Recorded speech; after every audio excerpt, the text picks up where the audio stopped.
Boolean expressions are basically the true or false in C++.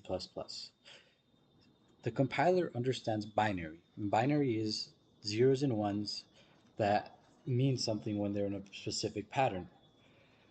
For Boolean expressions, true represents 1 and false represents 0. So it's easy for the computer to understand, and you could see how you could use it in a lot of different places.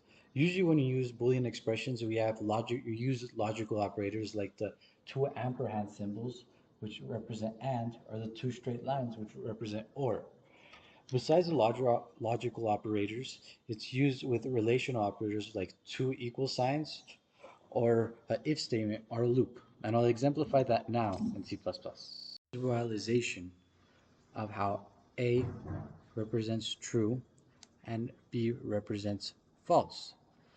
This could be useful when making a code, for instance, a test where there's true and false, and A could be true and B could be false.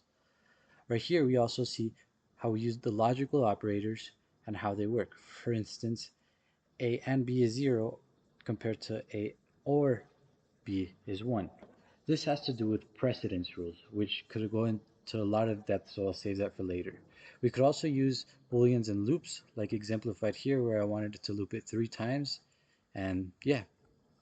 Side note is that these greater than symbols or less than symbols are called extraction and insertion operators. It is the correct term in C++.